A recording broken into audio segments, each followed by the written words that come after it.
75 ಸರ್ಕಾರಿ ಶಾಲೆಗಳಿಗೆ ಇನ್ನೂ 6 ತಿಂಗಳುಗಳಲ್ಲಿ ಮೂಲಭೂತ ಸೌಕರ್ಯಗಳನ್ನು ಕಲ್ಪಿಸಲಾಗುವುದು ಎಂದು ಶಾಸಕ ನರೇಂದ್ರ ಸ್ವಾಮಿ ತಿಳಿಸಿದರು. ಮಳವಳ್ಳಿ ಪಟ್ಟಣದ ಅಂಬೇಡ್ಕರ್ ಭವನದಲ್ಲಿ ಕ್ಷೇತ್ರ ಶಿಕ್ಷಣಾಧಿಕಾರಿಗಳ ಕಾರ್ಯಾಲಯ, ಶಾಲಾ ಶಿಕ್ಷಣ ಇಲಾಖೆ ಹಾಗೂ ಶಾಸಕ ನರೇಂದ್ರ ಸ್ವಾಮಿ ಸಹಯೋಗದೊಂದಿಗೆ ತಾಲೂಕಿನ ಸರ್ಕಾರಿ ಮತ್ತು ಅನುದಾನಿತ ಪ್ರಾಥಮಿಕ ಹಾಗೂ ಪ್ರೌಢಶಾಲೆಗಳ ಮುಖ್ಯ ಶಿಕ್ಷಕರು, ಎಲ್ಲಾ ಶಿಕ್ಷಕರೊಂದಿಗೆ ಶಾಲಾ ಮೂಲಭೂತ ಸೌಲಭ್ಯಗಳು ಮತ್ತು ಶೈಕ್ಷಣಿಕ ಪ್ರಗತಿಯ ಕುರಿತು ಹಾಗೂ ಗುರುಸ್ಪಂದನ ಕಾರ್ಯಕ್ರಮವನ್ನು ಉದ್ಘಾಟಿಸಿ ಮಾತನಾಡಿ, ಈಗಾಗಲೇ ಸುಮಾರು 187 ಸರ್ಕಾರಿ ಶಾಲೆಗಳಲ್ಲಿ ಸ್ಮಾರ್ಟ್ ಕ್ಲಾಸ್ ತೆರೆದಿದ್ದು, ಇನ್ನು 78 ಸ್ಮಾರ್ಟ್ ಕ್ಲಾಸ್ ಸದ್ಯದಲ್ಲೇ ಪ್ರಾರಂಭಿಸಲಾಗುತ್ತದೆ ಎಂದರು.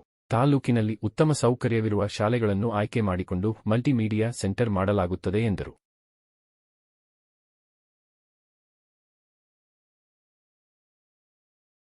ಅಪ್ಡೇಟ್ ಮಾಡಕ್ ಹೊರಟಿದ್ದೀವಿ. ಓಕೆ ಸರ್, ಗೊತ್ತಾಯ್ತಾ? ಇನ್ನು 1 ವರ್ಷದಲ್ಲಿ ಎಷ್ಟು ಕ್ಲಸ್ಟರ್ ಬರ್ತಾವಮ್ಮ?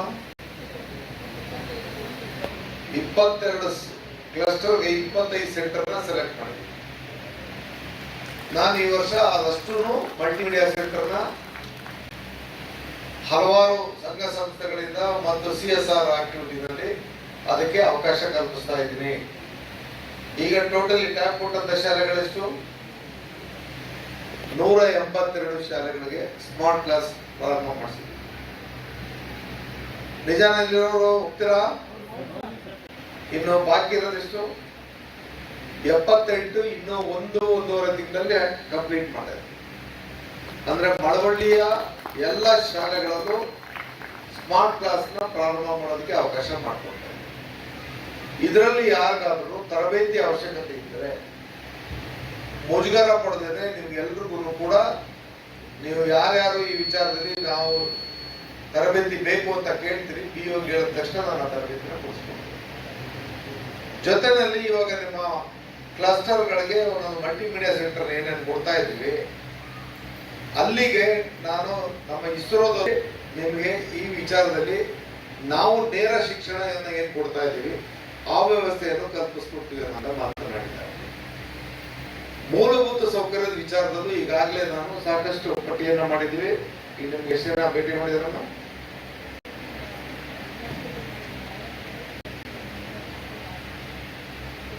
ಸುಮಾರು 75 ಶಾಲೆಗಳ ಮೂಲಭೂತ ಸೌಕರ್ಯವನ್ನ ಸರಿಪಡಿಸಲಿಕ್ಕೆ ಇನ್ನ 6 ತಿಂಗಳಲ್ಲಿ ಜವಾಬ್ದಾರಿಯುತವಾಗಿ ಕ್ರಮವನ್ನ ಕೈಗೊಳ್ತಾ ಇದ್ದೀನಿ. ಗಳಿಸಬೇಕು ಅನ್ನುವಂತ ನನ್ನ ಒಂದು ಪ್ರಯತ್ನಕ್ಕೆ ನಿಮ್ಮೆಲ್ಲರ ಸಲಹೆ ಸಹಕಾರ ಭಾಗವಹಿಸುವಿಕೆ ಪ್ರಮುಖವಾಗಿ ಏನಾದರೂ ನ್ಯೂನತೆಗಳ ಅವಶ್ಯಕತೆ ಇದ್ದಲ್ಲಿ ಅದು ಮೂಲಭೂತ ಸೌಕರ್ಯದ ವಿಚಾರ ಇರಲಿ ಅಥವಾ ಕೆಲವೊಂದು ಶಾಲೆಗಳಲ್ಲಿ ಮಕ್ಕಳ ಸಂಖ್ಯೆ ಕ್ಷೀಣಿಸಿರೋಕ್ಕೆ ಏನು ಕಾರಣ, ಹಾಗೆ ಒಂದು 6 ಶಾಲೆಯನ್ನ ಈ ವರ್ಷ ನಾವು ಕ್ಲೋಸ್ ಮಾಡೋ ಅಂತದ್ದಕ್ಕೆ ಆ ಗ್ರಾಮದಲ್ಲಿ ಮಕ್ಕಳಿದ್ದಾರಾ ಇಲ್ವಾ ಅಥವಾ ಆ ಗ್ರಾಮದಲ್ಲಿ ಆ ಮಕ್ಕಳನ್ನ ಸೇರಿಸೋದಕ್ಕೆ ಯಾಕೆ ಇಚ್ಛೆ ಪಟ್ಟಿಲ್ಲ ಅನ್ನೋಂಥ ವಿಚಾರವನ್ನ ನಿಮ್ಮ ಬಾಯಿಂದ ನೇರವಾಗಿ ನಾನು ಕೇಳಲಿಕ್ಕೋಸ್ಕರ ಇವತ್ತಿನ ಕಾರ್ಯಕ್ರಮವನ್ನು ಆಯೋಜಿಸಿದೆ. ನಾನು ಲಾಸ್ಟ್ ಅಲ್ಲಿ ನಿಮ್ಮೆಲ್ಲರ ಅಭಿಪ್ರಾಯನ ತೆಗೆದುಕೊಂಡ ನಂತರ